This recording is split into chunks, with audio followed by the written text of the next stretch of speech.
Olá, sejam bem-vindos a mais uma aula 15 sobre Price Action. Vamos falar sobre reconhecimento de padrões, as divergências nos movimentos e os pontos de validação. Aproveitar que hoje é sábado, né? A gente está perto do fechamento semanal, a gente vai ter uma boa ideia, uma boa validação do que o mercado está fazendo, beleza? Vou colocar o gráfico na tela para vocês. Antes de cair aqui nos gráficos propriamente dito, vamos passar por algumas informações, tá? Aqui é um gráfico do pivô da taxa de juros americanos, tá? Ele vai pegar praticamente aqui a variação dos últimos 5 anos, né? Do fator de multiplicação da taxa de juros pelo débito nacional, né? De crédito. Ou seja, conforme essa curva vai, vai surgindo, quanto maior a aceleração da taxa de juros, mais perto de uma crise a gente está, né? Por exemplo, aqui em 2000, que foi uma crise forte, 95, 99, no ano de 2006 a 2008, né? Em 2019, com o Covidão também. Então, ela é um gráfico bastante assertivo, né? Se a gente for olhar no gráfico da SP500, a gente vai ver justamente isso, né? Então, o que acontece? A gente já chegou no máximo desse pivô. Uh, Ele falou aqui, né, que nós estamos em um ponto que usualmente é um ponto do Federal Reserve, que é o Banco Central Americano, voltar a diminuir esse aumento das taxas, né? Porque senão eles estariam, né, acima de get up, né? Acima de 75 pontos bases. Basicamente, eles estariam quebrando o sistema, né? Então, o Banco Central não quer quebrar o sistema, eles querem manter o ciclo, estender esse ciclo. Então, em vez de aumentar 100 pontos base, ele aumenta 75 pontos base. O que é o pontos base, né? Vamos lá. Então, a taxa de juros americana, mês passado estava em 1,75. Eles aumentaram em mais 0,75, o que deu 2,50. Confere? Ou seja, 0,75. 0,75 são 75 pontos base. Basicamente, quando uma empresa precisa crescer, o que ela faz? Ela pega basicamente um empréstimo, um financiamento para alavancar o seu crescimento, para a empresa ficar maior, certo? E para isso ele tem que pagar uma taxa de juros, né? Uma taxa de juros que geralmente está atrelado à taxa do FONC, né? Do Federal Reserve. Como essa taxa é uma taxa norte-americana e hoje a gente sabe que o dólar é a moeda mais utilizada como reserva de valor, então a gente sabe que conforme o mercado norte-americano estiver andando, a gente também tem certeza de que o mercado vai ter aversão de risco ou não, dependendo do tal aumento dessa taxa, né? Como a gente pode ver aqui, ó, a partir de dezembro de 2018, tá? Essa taxa ela estagnou após várias subidas, né? Ela estagnou. Depois que ela estagnou, ela voltou a cair normalmente e repetindo o ciclo, né? Uma taxa de 0,25 lá atrás, em 2020, 2021, após a crise do Covidão, né? Porque em janeiro aconteceu a crise do Covidão ali, aí eles tiveram que segurar, tiveram que imprimir bastante dólares, né? Tanto que tem aquele vídeo que eu mostrei para vocês do aumento da taxa de juros, a quantidade de inflação ocasionada, né? Pela impressão infinita desses dólares aí, tá? Então, toda vez que a gente tem um aumento, e esse aumento, mesmo embora seja uma notícia negativa, tá? Um aumento de 0,75 pontos base, a gente sabe que o mercado vê isso com bons olhos, porque se fosse 1%, quebraria as empresas. Então, quando o mercado está com extremo medo, né? Fear free é quando o mercado está extremamente averso ao risco, qualquer tipo de notícia, mesmo que seja neutra, é uma notícia extremamente positiva, tá? Que é aquele peido para quem está cagado, como a gente fala. Beleza. Continuando, vamos para os dados aqui da Glassnode, né? Aqui, basicamente, a gente está vendo um aumento da base monetária do Bitcoin, na base dos 20 mil aqui, né? Isso daqui a gente está levando em consideração principalmente do último mês, tá? Então, dos últimos 6 meses, um aumento considerável, tá? De base monetária aqui nos 20 mil. Ou seja, muita gente veio aqui rodar, né? Aqui tem um gráfico mais acima, ele vai mostrar aqui. Tivemos um fechamento, né? Acima ali do esperado das últimas semanas, valor máximo ali de 24 mil e o valor mínimo ali de 20.300. Então, realmente saindo dessa zona de acumulação lá do fundo. Bom, continuando aqui, ele vai falar sobre essa formação, né, que psicologicamente, os níveis psicológicos, né, do mercado estão em 30 e 40 e principalmente agora na casa dos 20 mil. Tá? Então por isso que é muito difícil cair abaixo de 20 mil, mas também não é impossível, a gente vai ver isso no gráfico. Então, construção do base nos 20 mil, o que já era esperado. Aqui ele pega, por exemplo, uma média de 200, tá? Semanal, DMA, que a gente chama. E aí ele diz, né, que a gente teve o toque abaixo dessa linha em todas as vezes que a gente teve um fundo histórico, né? Até no Covidão ele chegou bem perto desse valor. E agora novamente estamos lá. Se a gente for olhar no gráfico, a gente consegue observar isso daí também. Só a gente adicionar aqui uma média móvel. Adicionando a média móvel, a gente põe para o período semanal, semana, 200, dá um OK. E aqui está, né? Então, toda vez que a gente esteve perto dessa média de 200, a gente esteve, né, basicamente em um período de acumulação de fundo, né?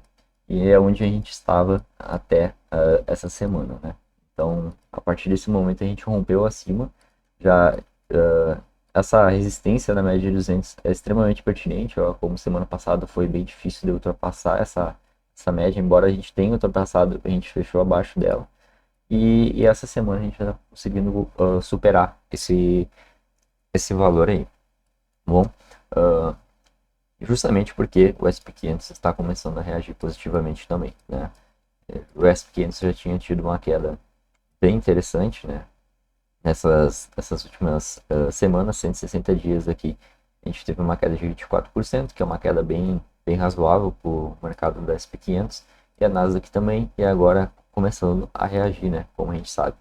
E o dólar, né?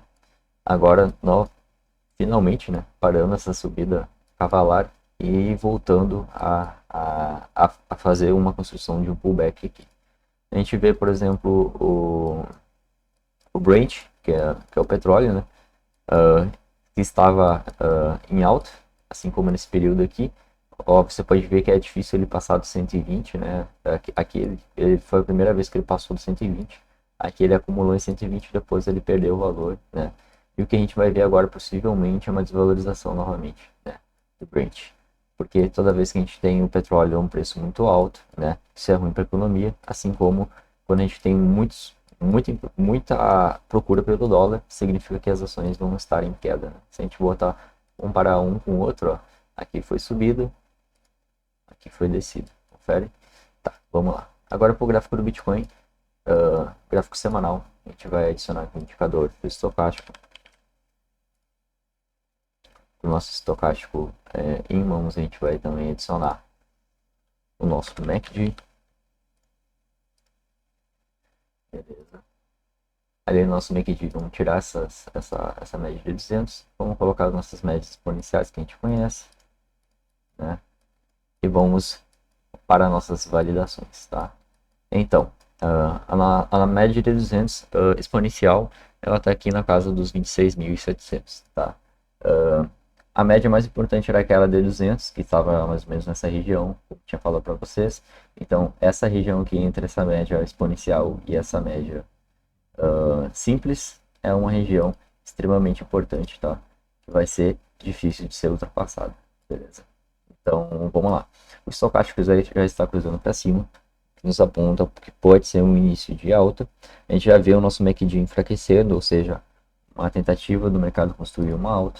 Se colocarmos no gráfico diário a gente já vai ver, por exemplo, o preço rompendo a média de 8 semanal, né, ou a média de 55 diária, com acima da média 20, acima da média 55, acima da média de 20, da média de 8 também, tá? Então todas essas validações são bem importantes. A gente vê que o próximo freio vai ser na casa dos 32, 30 mil, né, que é extremamente válido.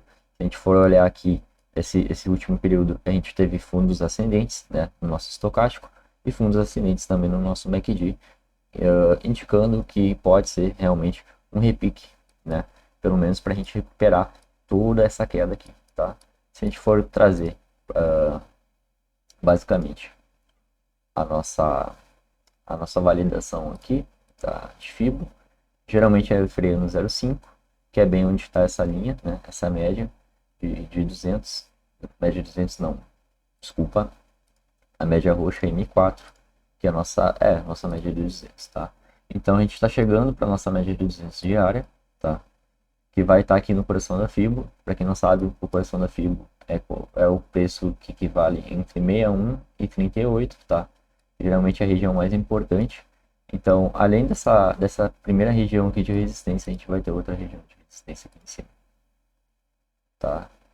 E aí, vamos partir para nossas validações, tá? Temos duas regiões de resistência, a gente já está construindo uma tentativa de pivô aqui acima da média de 55, que é bastante interessante, né? Se hoje a gente fechar assim, vai ser bem interessante com o preço, mas aí a gente tem que pensar também que hoje é sábado, e sábado e domingo não tem entrada de dinheiro institucional, só dinheiro de sardinhas.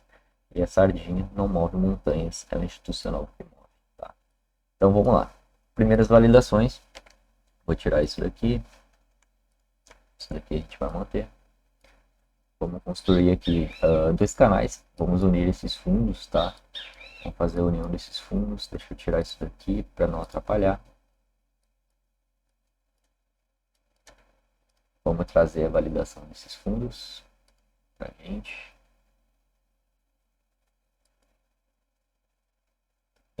A validação de fundo. Formando o canalzinho. Tá? A gente vai ter também uma ligação desses topos, tá? Formando outra formação de um canal. Aqui já tem uma boa pertinência. A gente já vê que, basicamente, a gente já tem um rompimento desse canal de baixo, dessa linha de tendência de baixo, que estava servindo como norte para a gente, né?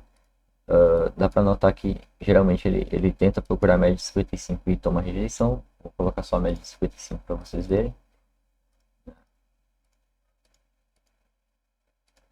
Geralmente a gente procura interação nessa média de 55, a gente perde, tenta recuperar, não consegue.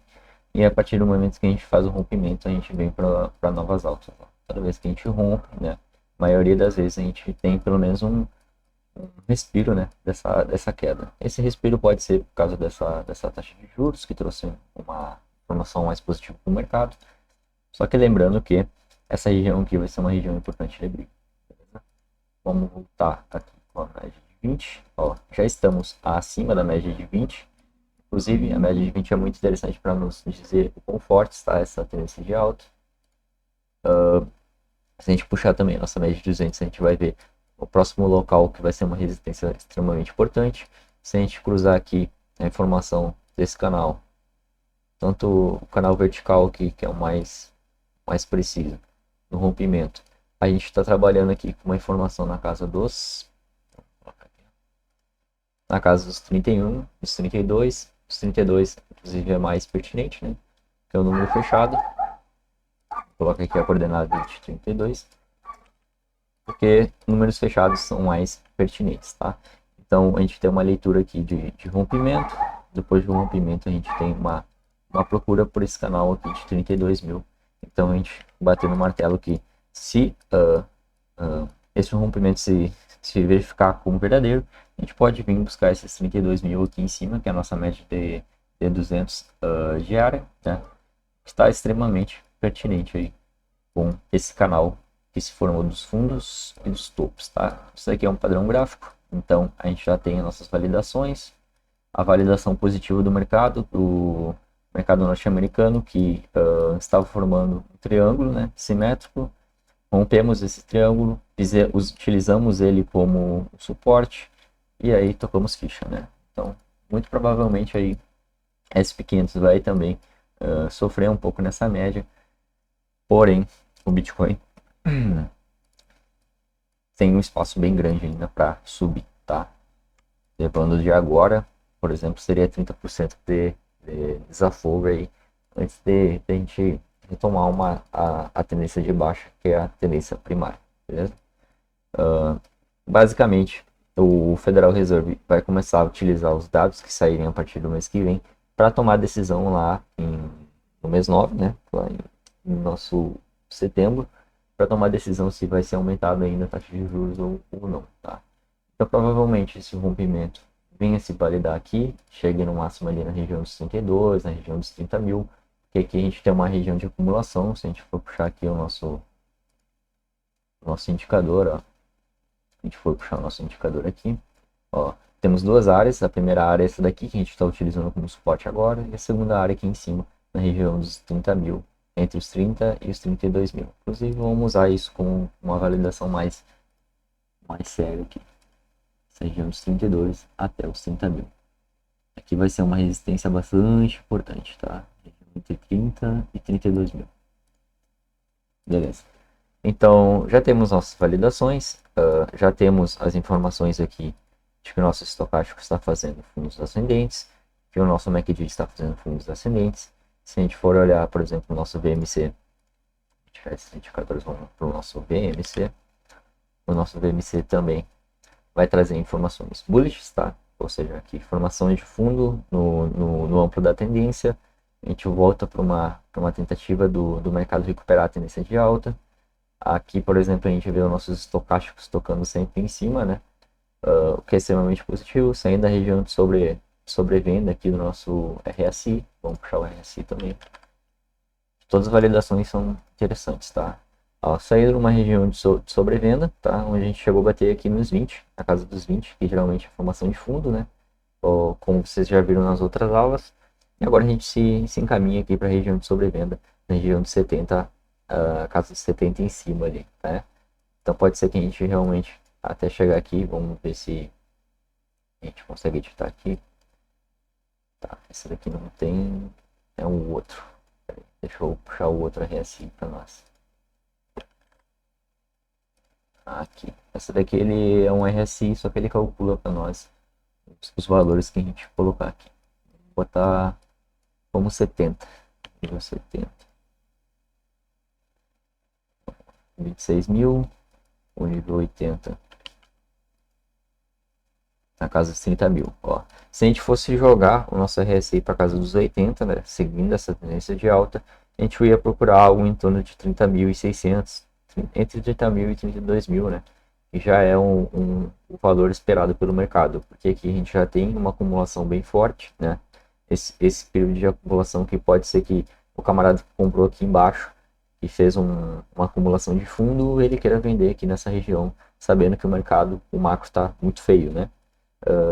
Para quem me acompanha ali também no Instagram, eu postei lá para vocês que basicamente o Fed vai religar as máquinas, né? Vai voltar a imprimir dinheiro infinito, o que é bom momentaneamente, mas depois isso daqui vai se confirmar como provavelmente o movimento vai se tornar uma saída numa região de sobrevenda, né? Onde o preço está barato, uma entrada numa região de sobrecompra local, e a partir disso a gente venha buscar uma queda reconfirmando esse fundo, tá?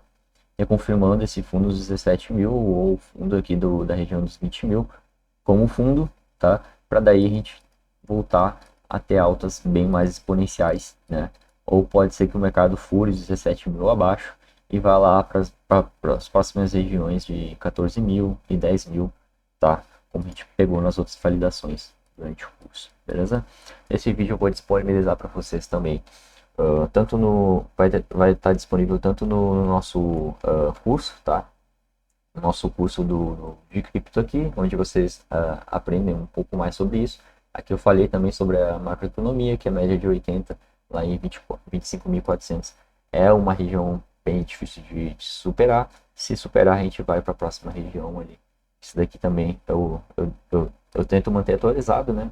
Aqui nós temos, por exemplo, no curso módulo básico, análise técnica aprofundada, onde eu falo de cada um desses indicadores, e a prática também, tá? Isso aqui só fazer um adendo. Bom, aqui também nós temos outros indicadores do REIT, que basicamente vai levar em consideração o ciclo de 2014 de fundo, o de 2018 de fundo, e agora o ciclo atual, né? Onde a gente encontrou a base monetária do Bitcoin, e aí retomou as altas, né, após isso, encontrando suporte na região média, e partindo adiante. Já pegamos suporte na região média, pode ser que a gente agora comece novamente uma alta, né? Tomara que seja assim, melhor ainda, né? Então, eu gosto bastante de acompanhar o Bitcoin Magazine no Twitter, além deles também. Eu gosto de acompanhar outros investidores. Deixa eu pegar aqui para vocês verem. A Liga Cripto, né? Que é uns caras, porra, foda pra caralho. O canal deles eu acompanho direto. Aqui o Havaiano Feliz, né? Que ele fala. Então, vamos lá. Inclusive, isso daqui é bem interessante, tá?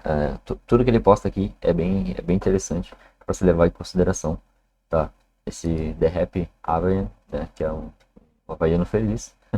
Ele tem bastante seguidores, é um cara que traz muita informação bastante relevante do mercado, tá?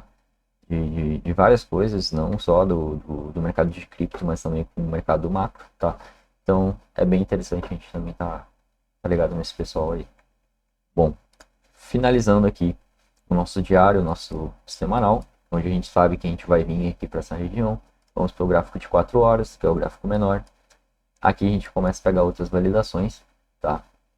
Deixa eu ligar novamente as nossas médias móveis. Beleza, médias móveis ligadas.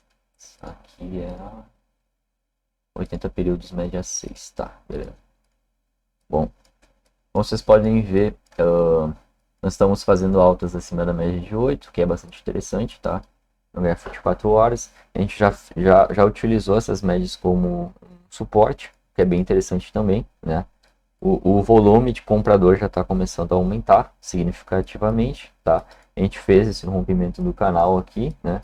Que antes era uma resistência, a gente conseguiu fazer o rompimento desse canal, que é bastante interessante também. E agora a gente vai buscar ali essa região dos 30 em cima aqui, né? Futuramente. Então, validações do gráfico de 4 horas, vamos puxar os indicadores. Buscar o RSI, o MFI, o nosso estocástico. Bom, puxando o estocástico lento e o nosso RSI e MFI, a gente tem as seguintes validações, tá? O nosso MFI está fazendo, fez um fundo aqui nessa região, né? Tanto aqui quanto aqui. O nosso RSI aqui estava caindo junto com o preço e agora está subindo junto com o preço, que é natural disso acontecer, tá? Aqui já entrou uma região de sobrecompra, tá? No nosso gráfico de 4 horas, mas ainda não é uma sobrecompra muito expressiva. Como a gente viu lá atrás, um pico de sobrecompra, né? Ali com o RSI na casa dos 80, que é o que eu falei para vocês. Geralmente numa tendência de retomada de alta ou no pullback, a gente vai até os 80 do RSI para depois voltar a cair novamente, beleza? Nosso estocástico aqui também fazendo fundos ascendentes, né? Que é bastante interessante. Aqui essa barrinha de 4 horas, se ela fechar assim, vai ser bem positivo para o mercado. Então, provavelmente a gente consiga, rompendo essa região dos 24, 25 mil, a gente vem aqui para essa região dos 30 mil, o que nos traria para a última queda possível, né, do Bitcoin, antes da gente voltar para o nosso canal de baixo, tá? Porque depois, pela validação, né, a gente poderia entrar nessa região aqui dos 14 mil, tranquilamente lá adiante, uns 14 mil, na região dos 10 mil aqui, para utilizar como suporte. Então, puxando tanto o nosso diário quanto o nosso semanal, a gente tem as nossas validações, a gente vê que, por exemplo, para a gente realmente entrar no sentido bullish da questão, a gente tem que ultrapassar essa região aqui debaixo da Fibo, tá? Dos 30 mil, passar para a região dos 36 mil, utilizar como suporte e aí romper, né? Novas altas ali, né? Para cá dos 98 mil. Isso é bem difícil porque a gente está num mercado bem retraído ao risco, né? Eles não querem se expor ao risco. Mas esse semanal aqui, extremamente sobrecomprado, nosso estocástico extremamente sobrevendido, digo, e o nosso RSI extremamente sobrevendido, nos traz um sinal bem bullish, né? De que isso daqui é um fundo local, só que um fundo local ainda não retestado. Pode ser que o mercado, como eu falei para vocês, ele venha até essa região, utilize como resistência, aí volte novamente numa queda mais forte, se segure nos 17 novamente e aí sim inicie uma bull run, né? Para a gente iniciar novas altas. Então, a gente vai trabalhar com todas as validações, como falei para vocês. Eu não trabalho apenas com algumas validações, eu trabalho com todas as validações. A gente sabe que essa região aqui vai ser uma região importante, tá? Que no nosso semanal a gente tem esse encontro dessas duas médias aqui, tá? Tanto a nossa média de 55 semanal, quanto aqui a nossa média verdinha, que é a nossa média de 80, né? Entre a média de 8 e a média de 80 é um contexto difícil de se operar, tá? Geralmente é muito conturbado, você tem quedas muito fortes, você tem altas muito fortes no meio desse percalço. Então, se você for operar futuros, tem que operar com uma mão bem leve, beleza? Espero que vocês tenham entendido bastante coisa, tá? Durante essas explicações sobre macro, sobre o Bitcoin, o price action. Em breve a gente vai trazer novas informações para vocês, beleza? Espero que vocês tenham aprendido tudo e até o próximo vídeo.